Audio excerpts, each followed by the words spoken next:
Trump lost 2 debates to me in 2020. And since then, he hadn't shown up for debate. Now he's acting like he wants to debate me again. Well, make my day, pal. Maryland has been a blue state, but it will only stay a blue state if we put in the work. It's a little demeaning to show up in front of a courthouse, and particularly one where we're talking about an allegation of paying a porn star. Hello, everyone. I'm Major Garrett in Washington. Welcome to America Decides. Donald Trump lost 2 debates to me in 2020. And since then, he hadn't shown up for debate. Now he's acting like he wants to debate me again. Well, make my day, pal. I'll even do it twice. So let's pick the dates, Donald. I hear you're free on Wednesdays. President Biden, in his own way, throws down the gauntlet, and former President Trump accepts the challenge. A 2020 debate rematch, well, it is on. For now, there will only be 2 debates. CNN will host the first one June 27th, while ABC is scheduled to hold the second debate on September 10th. Nancy Cordes and Robert Costa join us now. So, Nancy, I want to start with you. The calculus for the Biden re-election campaign, why now? Why jump into the debate season so early, historically early? Well, what the Biden campaign says, Major, is that the reason they want to do this early is because, first of all, voters go to the polls early now. They don't all go to the polls in November anymore. They start voting sometimes in September and certainly in October in early voting states. And so they want to get out there as quickly as possible. They say that they felt that late June might be a good time because it will be after former President Trump's criminal trial has ended and after President Biden gets back from the G7 summit in Italy. But beyond that, obviously, this is a campaign that is looking to change the dynamic and change the narrative. We've seen a slew of recent polls that have Biden trailing Trump, and they are hoping that a major moment like a debate where President Biden can go toe-to-toe with his old foe once again could change things up and hopefully put President Biden, they think, in a better position heading into the home stretch. Robert Costa, the view from the Trump campaign. Inside the Trump campaign and among Trump donors and allies, there is a sense that the debate is an opportunity for former President Trump to contrast with President Biden. They want the face-to-face meeting, in part because they want to contrast with Trump's own activities on the legal front. He's confronting this criminal trial right now here in New York. I've been covering that. And that's not exactly the picture they want to paint for the country about what a Trump presidency would mean. And so a debate gives him an opportunity to go not only attack President Biden's policies in his term in office, but to try to say that a Trump term would be more than chaos and legal challenges. And Robert, is there any sense that the Trump campaign will back away from its commitments or try to enlarge the map or the calendar of potential presidential debates? Major, I've covered former President Trump since 2011, have interviewed him many times, have read his books. He sees deal making, whether it's a deal on a debate or a deal on a business project or politically, as something that's always fluid, always negotiable. So I would not be surprised to see a bump in the road between now and the first debate on CNN in terms of the context of everything. But you do see inside the Trump orbit, especially among the top officials at the campaign, that they just want this to happen, that they believe that by not having an audience, by being focused, just being in a room with the 2 moderators at CNN, it gives them an opportunity to bring this general election campaign to a start earlier than usual. Nancy, I've been talking to Democrats today, and one of the observations they've made to me, I'd like to run it by you, is that what the White House and the re-election campaign learned from the State of the Union address was from a tentpole event like that where the president is center stage and aggressive, that has a resonant effect not only with the base of the party, but with lightly attached Democrats or moderates/independents trying to make up their minds. Is that another reason why to start this debate process so early? Sure. I mean, if you look back to those 2 debates that the candidates held in 2020, they were pretty rambunctious affairs. There were a lot of personal attacks. The current president gave as good as he got. In fact, a lot of the polling that was done right after those 2 debates showed that President Biden won in the eyes of many voters. And so the campaign believes that another debate would be beneficial, even though they know that these 2 men are likely to get down in the mud again. In fact, they traded insults just today. You had you have the current president talking like Dirty Harry, saying "make my day," and then you have the former president saying, we better do these debates soon before the president loses another step. So I think that that's kind of the tone that you can expect, and that might be part of the reason when we asked voters today in Philadelphia and in Atlanta, in 2 swing states, whether they were going to watch the sequel this time around, they said that they weren't sure. Robert, I want to ask you about something that has been part and parcel of former President Trump's messaging about President Biden. That is, he can't put 2 sentences together. Is there any risk for the former president putting the expectations for President Biden so low, it's almost impossible for him not to cross that very low threshold set by Trump? It's certainly possible that expectations set by either side could end up falling back and hurting them politically if they somehow misplay their hand here. But what's most important is that we have a campaign that so far has been waged largely on social media, with each candidate respectively taking potshots at the other politically, poking at the other's record in office, their legal challenges, their age, their perceived physical nature. All of this has been the story of this campaign. And now a debate presents an opportunity for voters to hear where these 2 men, these nominees, stand on issues that affect them in their day-to-day life. And this is a serious moment for these campaigns. Are they really willing and ready to speak to issues like the economy, the tough issues confronting the United States right now in the Middle East, with foreign policy, with China? As a reporter, I welcome any debate because it provides an opportunity for these candidates to be held accountable for their views and for people to hear something beyond the prepackaged presentation on social media or political advertising. Nancy, is the Biden re-election campaign certain even the first debate will happen? They are not necessarily certain. Remember, last time around, there were supposed to be 3 debates. There ended up being 2 debates. And while the Trump campaign says that it would like to see even more than 2 debates, they want 4. The Biden campaign is sticking with 2. They appeared to reject a 3rd debate offered by Fox News today. What we keep hearing from the Biden campaign is, well, let's just see if the former president shows up to the 2 debates that are now scheduled. So I asked the communications director, Michael Tyler, about that argument today. What makes you think that President Trump wouldn't show up?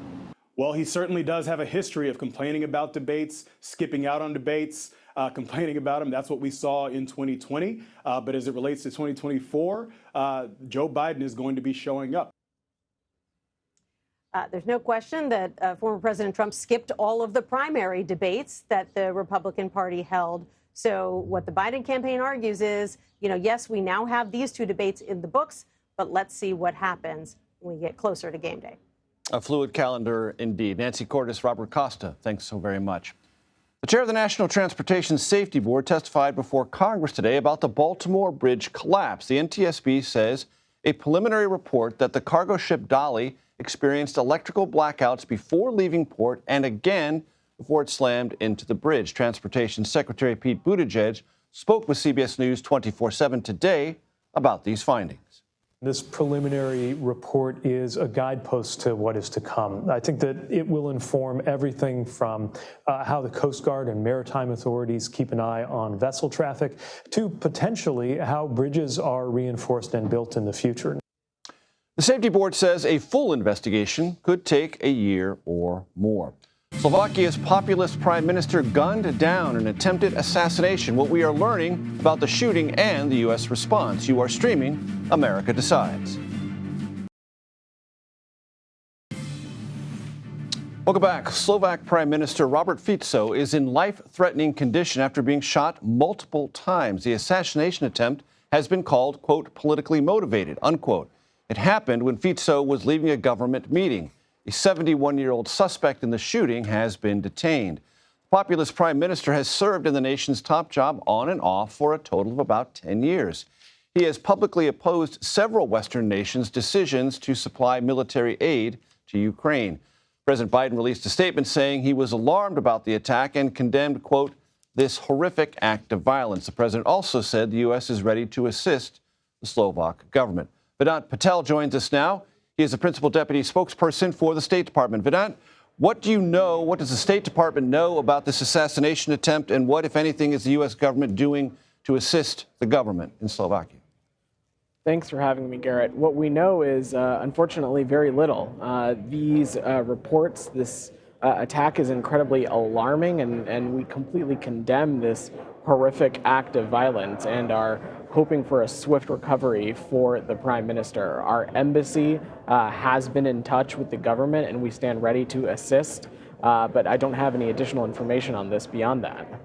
Is there any reason for State Department concern about the safety of U.S. citizens there?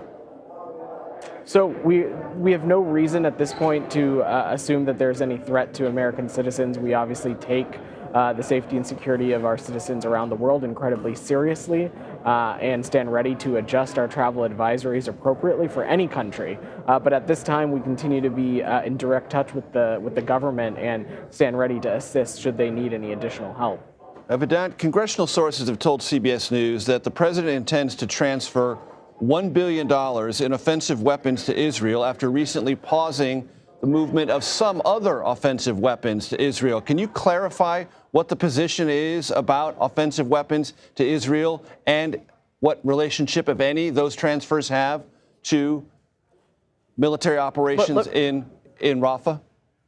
Let me say a couple of things. First, I'm not going to comment on potential arms transfers that haven't been formally notified to Congress, and that certainly has not happened in this case yet. Simultaneously, we have been very clear. You've seen the Secretary Blinken, the National Security Advisor, be incredibly precise about this, that our commitment to Israel's security and our commitment to Israel's self-defense is ironclad. We, of course, as we've previously said, have delayed this one shipment of 2,000-pound bombs because of legitimate concern of their use in dense and urban settings. And we continue to have conversations with the Israeli government about alternatives to a Rafah operation. But our broader security relationship with the country persists. We are committed and share their goal of defeating Hamas, and we believe that we're going to continue to work with them to ensure that they have what they need to defend themselves against malign actors in the region. Related to that, an international team of medical workers, which includes several Americans, are, under our knowledge, trapped in a hospital in Gaza. What have you heard about their condition and any efforts to release them or get them out of this particular situation? So overall, the situation, the humanitarian situation in Gaza is incredibly dire. We are aware of this group of American citizens who are attempting to safely depart Gaza, and we're continuing to work around the clock with the government of Israel, with the government of Egypt, to determine ways in which we can support them in doing so. Obviously, the Rafah border crossing is not a border crossing the United States controls, but we're continuing to engage directly with regional partners on working on this. The safe departure of foreign nationals continues to be one of the reasons why we continue to be in direct conversations with the Israelis about alternatives to a major Rafah operation. What can you tell us about this pier being constructed by the U.S. military? When will it be operational, and what effect will it have on humanitarian assistance in Gaza? We have been clear-eyed from the get-go here that every possible avenue needs to be pursued when talking about getting more humanitarian aid into Gaza. And the president was very clear in his State of the Union that this would be another conduit to supplement that effort. I believe we'll have more to share on this and more to say on the pier very soon, but we believe it has great potential to continue to bolster and supplement humanitarian aid efforts into Gaza. But on something that's moving around on social media quite aggressively is the fate of several Americans. I believe the number is 5 in Turks and Caicos, arrested under charges of possession of ammunition. What is the State Department doing in their cases, and will you make requests that the very stiff penalties for that in Turks and Caicos be lifted or somehow softened for these Americans? So when any American overseas find themselves in any kind of detention or any kind of trouble like this, we certainly stand ready to assist them and stand ready to provide all appropriate consular assistance. And in these circumstances, we're engaging directly with these Americans, with their families, and in the relevant cases with their lawyers as well. But you also have to remember that when American citizens travel to any country, the State Department has clear guidelines and guidance as it relates to the circumstances on the ground in that country. In Turks and Caicos, the penalty for having arms like that, for having munition like that, can be up to 12 years. And just like any foreigner traveling to the United States, people have to abide by the laws and regulations of wherever they're visiting. But that being said, we are working around the clock with these Americans, with our partners in the embassy on the ground there, and we'll continue to work at this. Coming to us from the State Department, Vedant Patel, thank you very much. Thanks for having me. We need a map, and we need it now.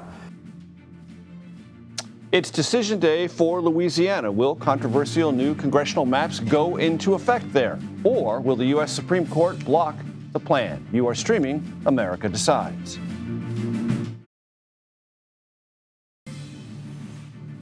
We are following breaking news. The Supreme Court of the United States has just ruled that Louisiana can use its new proposed congressional map.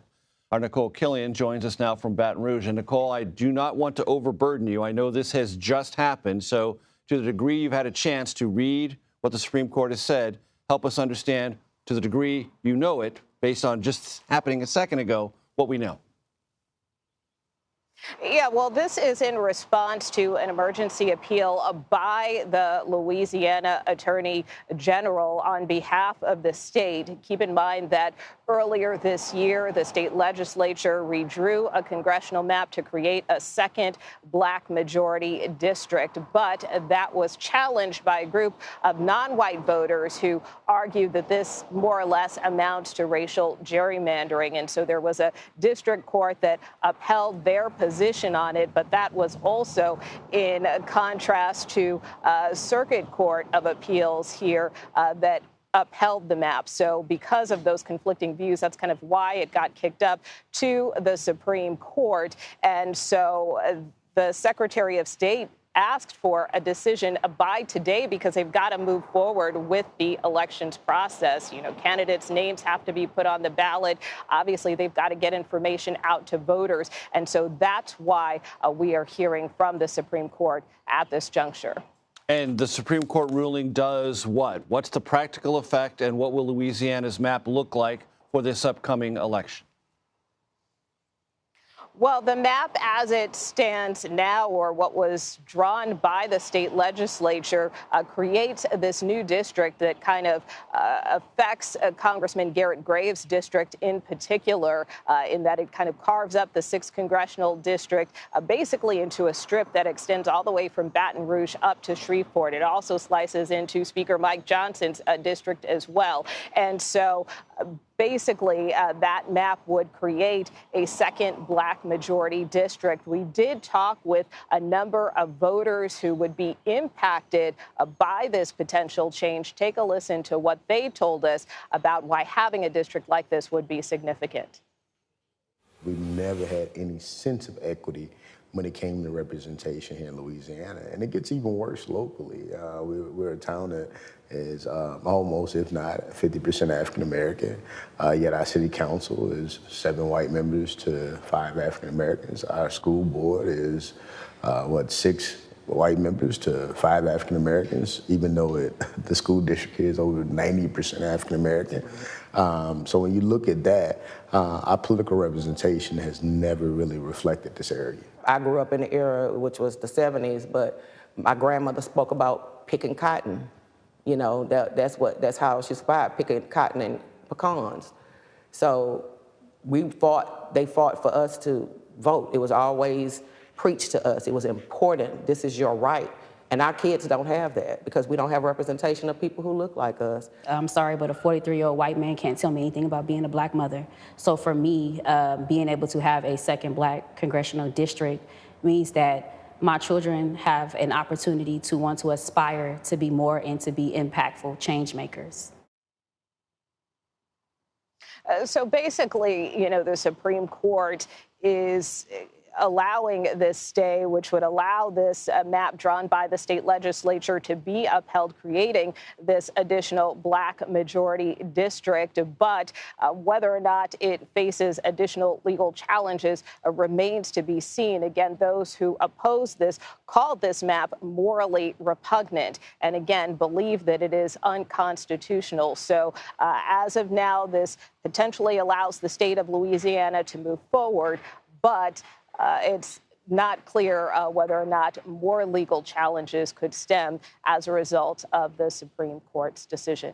Major. For now, the Supreme Court has the last word. Nicole Killian with the breaking news for us from Baton Rouge. Thank you very much. President Biden and former President Trump agreed to debate each other twice before the election. What can we expect from the 2020 rematches? You are streaming America Decides. I will not make age an issue of this campaign. I am not going to exploit for political purposes my opponent's youth and inexperience. I knew Jack Kennedy. Jack Kennedy was a friend of mine. Senator, you're no Jack Kennedy. A few months ago, when you were asked what's the biggest geopolitical threat facing America, you said Russia. Not Al-Qaeda, you said Russia. In the 1980s are now calling to ask for their foreign policy back. Memorable moments from previous presidential and notably vice presidential debates. We bring them to you because President Biden and former President Trump have agreed to 2 debates this election cycle. Former president responding to Biden's challenge saying, quote, "Let's get ready to rumble." Well, we're not going to rumble here, but I do want to bring in our political panel, Ashley Etienne and Kevin Sheridan. Ashley previously served as communications director for Vice President Kamala Harris. Kevin previously served as a spokesperson for the Republican National Committee and was a senior advisor to the Romney-Ryan campaign. So the first question to both of you, Ashley, I'll start with you. The dates are currently June 27th and September 10th. Should we circle them in ink or pencil? Definitely in ink. I mean, So they're going to happen. There's no doubt in your mind these are going to happen. I mean, the president said he's ready. He's ready to debate. He's identified, he's laid out a plan on his own terms. I think he's, prepared, and I think I'm ready to rumble. I mean, I'm ready to see some rumbling. Aren't you? Kevin, pencil or ink? Pencil. I think there's a way. You're vibing with me. You get what I'm saying. There's a way that either of them could get out of it. Trump does not want to get out of it. He will stick to it, I think. He'll debate him anytime, anywhere. But Biden could find a loophole and duck it. But why would he? He hasn't shown a willingness to want to be on the stage with him yet, but he canceled the debate last time in 2020. I think he should do it. He's got to change the dynamic of this race somehow, and I think that's why he's doing it right now. He knows he's behind, and he's got to get out there and Ashley, take on that. He has to change the impression or the atmospherics of this race, which is why we're hearing about this now. Let me just say one thing. If you want to be, for the viewers, if you want to be smart on politics, there's a metric that matters most at this stage of the campaign, and that is money. It's the mother's milk of politics, as we call it. It's a demonstration of strength, growth, confidence. Right now, Donald Trump, fundraising, negative. Net negative in terms of fundraising. The Republican Party, the state parties are broke. Donald Trump is shaking down Republican candidates that mention his name for money. That's not a sign of strength. You compare that to where Joe Biden is. He has double on hand what the Republican committee actually has in terms of fundraising. You don't write a check to a campaign that you think is failing. So that is a measure of where these two are in the strength of the two campaigns. So this notion that Joe Biden is not in the sort of in the driver's seat of this election, I think is ridiculous. Any risks for former President Trump in the debates, Kevin?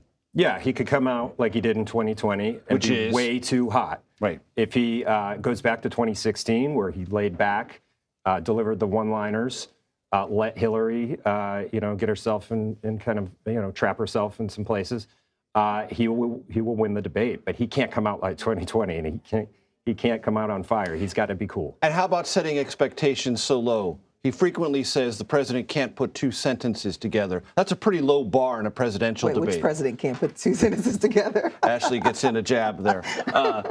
Is there any risk for the Trump campaign to set the expectations and the performance metrics so low that it's almost impossible for Biden not to cross over it. Yeah, but that's a hopeless task with Donald Trump. He's a showman. He's going to say he's he's the best debater in the world, and he's coming out hot. So yeah, that's what traditional campaigns would do. That we would say, oh, Joe Biden's been around for 50 years. He's the greatest debater we've ever seen. Right.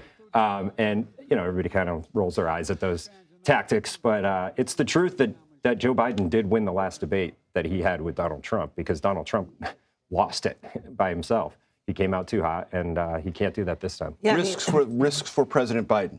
Low risk. I can't imagine any, other than sort of him stumbling all over himself, but I don't see that actually happening. But the reality is that Donald Trump only knows one temperature, and that is hot. So all Joe Biden has to really do is, national campaigns are about the contrast. Remind the American people of what life was like under Donald Trump. Net negative job creation. I think Donald Trump wants to remind people of that. Yeah, I'm going to tell you. Let me tell you. Over 1 million Americans died from COVID. $11 trillion that was attributed to taxpayers for the longest government shutdown in American history. That was life under Donald Trump. That's all Joe Biden has to do is contrast where we are now with where we were then. And I think he's going to be in a strong position. And that's the best way to get under Donald Trump's skin. And he's going to have to do that to put Donald Trump in a position to get hot, as Kevin put it. The statistics will show 500,000 COVID deaths under President Trump, 500,000 under President Biden. That is a point worth pointing out. Kevin and Ashley, is there something that works for both of these campaigns that we haven't touched on yet, which is having it early, having the terms as they are currently understood to be? RFK Jr. has no chance of getting on this stage, and they both have an interest in seeing that happening. Kevin first. Which is why they went Do you agree with that? Yeah, I agree with that. And that's why they went with the network route instead of the Presidential Debate Commission. So I think everybody's done with that, by the way. I think that's dead. The Debate now. Commission. Yeah, that's dead for good. But yeah, Biden has an interest in keeping RFK Jr. off the stage. So does Donald Trump. But I think Donald Trump would accept him if he wanted him. No, I think now the polls are showing that RFK is a greater liability for Donald Trump, that the Republican Party is in an identity crisis, which we've heard from Mitt Romney today. There was a great op-ed in the Washington Post from former GOP calling on the party to return to its values and its principles. So I think having RFK on the stage would really subtract from and take away from Donald Trump. But I think you're right. It's in neither of their interests, but it's definitely not in Donald Trump's. One word answer, yes or no. Meaningful or not meaningful that Nikki Haley got 20% in Maryland's primary yesterday? Meaningful? No. But I mean, it's meaningful in sorry, this is not one word, but it's meaningful in that Donald Trump needs to find a way to get those voters to come back to the Republican Party in the general election. Ashley? It's a pattern. She got 20% in Indiana, 20% in Maryland. It really shows the weakness of Donald Trump. I mean, I think we need to sort of take our blinders off and see this race for what it actually is. Donald Trump's down in fundraising. He cannot grow. He's not growing his base. He's stuck at 68%. And, there's no sort of path to him winning these Nikki Haley voters. And there's only one way to the White House, and you've got to win those voters. Ashley Etienne, Kevin Sheridan, thank you very much.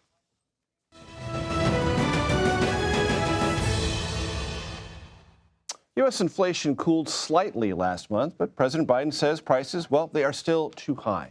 Consumer prices rose 0.3% from March to April and 3.4% from 1 year ago. That is according to the Labor Department. Inflation, as we all know, a key issue for voters in this presidential election. CBS News Executive Director of Elections and Surveys, Anthony Salvanto, joins us now. Anthony, you've been following the inflation story for years now.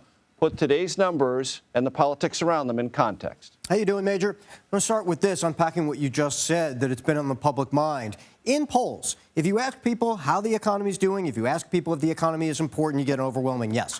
If you let them expressly say that inflation is a problem apart from the economy, you get numbers just about as high. That tells you how important that specifically is. And also, when you ask them why they think the economy is bad, inflation is the answer they give. So that's number one. The second part of this is take a look at who is impacted by rising prices. One example. People who say their financial situation has gotten worse are more likely to be folks who don't hold a college degree, than those who said that their financial situation over recent years has stayed the same, stayed average or even or better. And they have relatively lower incomes by comparison. They're more likely to be under that 50K mark. So all of that puts into perspective not just how people think about it, but also who's impacted, because, as you said at the top, Major, it's not just that inflation may be cooling. That's the rate of change. Prices, though, that's not negative inflation. Prices are still up there and impacting people's bottom lines, Major.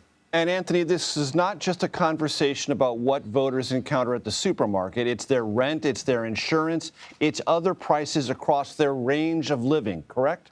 Correct. I can show you two things real quick. Specifically, gas prices, in addition to what you just mentioned. Again, people in relatively higher income brackets do not report that as being as much of a hardship. And let me add this in terms of concern. It's an example from Pennsylvania because it speaks to the politics of right now. The Biden campaign is also talking about other issues, talking about things like threats to democracy in their campaign ads, in their speeches, et cetera.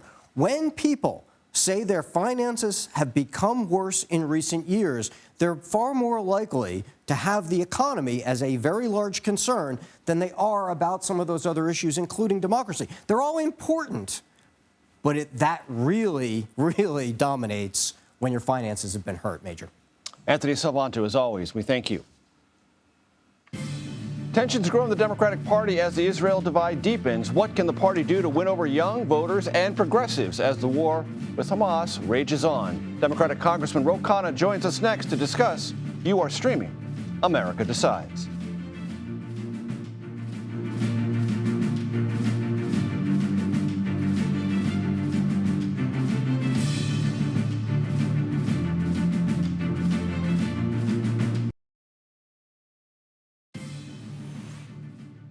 Democratic California Congressman Ro Khanna is traveling to Dearborn, Michigan tomorrow to receive an award from the Arab Americans Civil Rights League. Now, let's be honest. In a non-presidential year, that would not be big news. But it is this presidential year for a few reasons. Among them, Dearborn has the largest Muslim population per capita in the United States. And earlier this year, nearly 57% of Democratic presidential primary voters in the city chose uncommitted over President Biden as a protest of his handling of the Israel-Hamas war. And also when you consider Congressman Khanna is an active and energetic surrogate for the Biden campaign. He's been traveling to Wisconsin to shore up support there. His travel to Michigan tomorrow is a part of that effort to shore up support where it is perceived to be weakest for the Biden-Harris reelection campaign. With that as a prelude, Congressman Khanna joins us now, and it's good to see you from Capitol Hill. Let me ask you first about today's news, Congressman Khanna. The president and the former president have agreed to 2 presidential debates. Who needs them more? And do you perceive this bid by the president to engage former President Trump directly as any sign of desperation? I think it's great for democracy. I'm glad that they're going to meet. I'm glad that they're going to get to discuss ideas and that the American people are going to get to evaluate both of them. Look, it's a close race, and I'm glad that the president isn't playing prevent defense and thinking he's ahead and going to sit on a lead. He needs to run a campaign like Harry Truman, think he's behind and run aggressively. And so it's an aggressive move. It's not a move you would make if you were running a Morning in America campaign, but many of us believe it's the right move. And is there any risk involved from your perspective, Congressman Khanna, to have this debate before the Republican and the Democratic convention? Because as you well know, if the president stumbles on that debate stage, June 27th, when this is scheduled, that will become a meme, if not a theme, of the Republican convention just a few weeks later in Milwaukee. Measure everything in politics involves risk, and certainly the Super Bowl, a presidential debate, involves risk. But I have confidence in this president. I mean, he's been consistently underestimated. I remember when people were saying Paul Ryan was going to eat his clock, and he did extraordinarily well in the vice presidential debate in 2012. And then I was for Bernie Sanders. Everyone kept saying, oh, Joe Biden's not going to be able to withstand the debates. And guess what? He became the nominee. And then he performed, as he said, very well in the 2 presidential debates with Donald Trump. Clearly won the first one, and I thought he won the second one, but at least clearly won one of them. So he rises to the occasion. He has on the State of the Union, and he's going to hold his own and do very well. When I talk to Democrats, Michigan is among their top concerns on the electoral map. What are you going to try to do tomorrow? Well, first, I'm going to call for a new dialogue in America. I'm going to go there and say I'm giving the same speech to the Arab American Civil Rights League as I would give to the ADL or AJC. And we need to clearly celebrate free speech, but condemn unequivocally anti-Semitism and Islamophobia. And we need a new framework for the Middle East, which includes the recognition of a Palestinian state bilaterally and at the United Nations, and also a clear recognition of Israel's right to exist as a secure Jewish democratic state. But then I'm also going to make the case that the president is the best chance to get to that two-state solution. He's the best chance to ultimately be a peacemaker. And if Donald Trump gets back there, we already know, I mean, Jared Kushner has said that we want to make Gaza a development for tourist hotel sites. You're not going to get a continuous Palestinian state. And while I have had my own disagreements with the president, we need his reelection to advance the goals of justice. When you talk to those who are most deeply upset about President Biden's approach to the Israel-Hamas conflict, what do they tell you about their reaction to a momentary or temporary pause in some offensive weapons to Israel? Do they want the president to go further, and do you echo those calls to the president to go further than a single or one or two weapon system delay for a temporary period of time? I thought the president was strong when he said we're not going to have offensive weapons to Netanyahu while Netanyahu keeps the invasion of Rafah on the table. But then just 2 days ago, we hear that they're taking $1 billion of transference of tanks and munitions. Now, they're not the 2,000-pound bombs, and maybe they're not the worst kind of offensive weapons into Rafah, but that sends a mixed message to a lot of people who were encouraged that the president was holding Netanyahu accountable. And so I think the president has to be clear, which is no offensive weapons to Netanyahu if he defies the United States and goes in and launches a ground invasion into Rafah. And until he commits to not doing that, we shouldn't be giving him more offensive weapons. And so you would say, if I hear you correctly, Congressman, that the president's messaging on this has grown more muddled in the last 48 hours.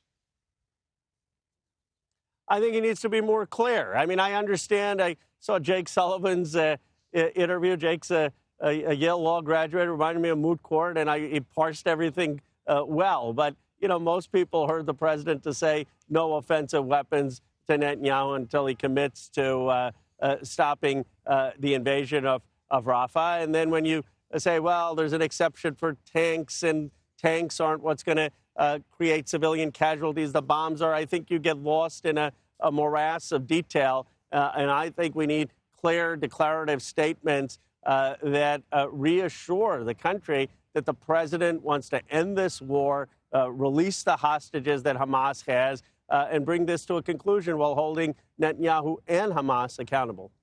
Congressman Ro Khanna, thank you very much for your time. Thank you. What we know is that Maryland has been a blue state, but it will only stay a blue state if we put in the work. The stage is set. Angela Alsobrooks wins Maryland's Democratic Senate nomination.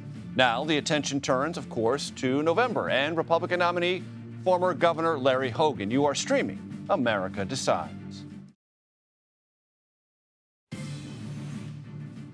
Democrats in Maryland chose their Senate nominee after a contentious primary contest. Despite being outspent nearly 10-1, Prince George's County Executive Angela Alsobrooks was able to defeat Congressman David Trone. She now faces the state's former governor, Larry Hogan, a Republican, who easily cruised to victory in that party's primary. Our Scott McFarland has been covering all of this. So, Scott, tell our viewers how Angela Alsobrooks was able to not only win, but overcome what had been for weeks previous to this primary, a relatively comfortable lead for Congressman Trone. Really intriguing results out of Maryland, Major, in part because it shows money is necessary for a campaign. Can't run for high office without money. But money is not a silver bullet. David Trone, who was defeated running for this primary nomination, spent more than $16 million of his own money just in the primary cycle, and he came up way short. Look at those numbers, not even close. Looking at the more granular details, which you and I and a lot of us who follow these things like to do, it showed that Angela Brooks made big inroads inside David Trone's own congressional district, right there in his home base in one of the D.C. suburbs. That really helped launch her way above David Trone statewide. And I got to look at the Republican side, too. Larry Hogan was long expected to prevail as the Republican nominee, but it really puts everybody else on alert around the country. Larry Hogan seems certain to make this a competitive Senate race in a state that is not accustomed to such a thing, and that is going to cost money. David Trone's money is now gone. Angela Brooks will likely need some outside money, which could, Major, starve resources from all those competitive races from Pennsylvania to Montana to Arizona to Wisconsin. And that really is the key, it seems to me, Scott, of Larry Hogan's candidacy. He has an outside chance, but even if he doesn't prevail, if Democrats are required to pour money into Maryland, which they otherwise would not have to do absent a Hogan campaign, that means less resources available in other competitive states. Spoke to a lot of Republican senators about that today, Major, and they acknowledge Larry Hogan is potentially the most vocal critic of Donald Trump inside their party. Some of Trump's most fierce allies on Capitol Hill are nevertheless very excited Larry Hogan is their party's nominee. They think he gives them a chance to, if nothing else, drain the resources of the Democratic Party in an already uphill year. Take a listen to Lindsey Graham, with whom we caught up a short while ago. Welcome whatever gets us in the majority. I don't care if he's a vegetarian. It doesn't matter to me. If he wants to run as a Republican, he's a great guy. He'd be a good addition to the team. There's no litmus test for me. Whatever he needs to do to win in Maryland, to be able to change course for the country, I am for it. Let's just play this out for a moment, Major. You have a Senator Larry Hogan. Imagine that in 2025. Inside a Senate chamber that is losing Mitt Romney, the most ardent Trump critic in the Senate. He'd have some shoes to fill in that role. No doubt. And during the congressional inquiry into January 6th, some Americans may have come to know Harry Dunn, who was a Capitol Hill police officer. He protected the Capitol on January 6th, then decided to run for Congress in Maryland. What happened to Harry Dunn? Brings us back to our theme. He had money. He had nearly $5 million. As a candidate who'd never run for high office again. That's quite a dynamic to begin with. He was running against somebody well known in the district, though. Sarah L. Freth is a state senator, been there for about 6 years, representing a good chunk of that congressional district, and had that name recognition with so many primary, engaged, politically knowledgeable voters. Harry Dunn certainly had name recognition, had a breadth of issues he was championing, including women's reproductive rights, but just couldn't penetrate that district, no matter the money, as somebody new to politics and, to a degree, new to that district he lived several miles outside. As always, Scott McFarland with the details. Thank you so very much. Former Los Angeles Dodgers owner Frank McCourt is pitching himself as the next owner of TikTok. He wants to buy the app from its Chinese parent company, ByteDance. McCourt is calling it a quote-unquote people's bid and would crowdfund money from the public with the goal to rebuild the app so that users have more control of their data. This bid comes after President Biden signed a bill that would ban TikTok unless ByteDance sold its U.S. operations to an American buyer. Multiple TikTok influencers are now suing to block that recently passed law. Well, that does it for today. We'll be back with another edition of America Decides tomorrow at 5 p.m. Eastern. The Daily Report with John Dickerson starts right now.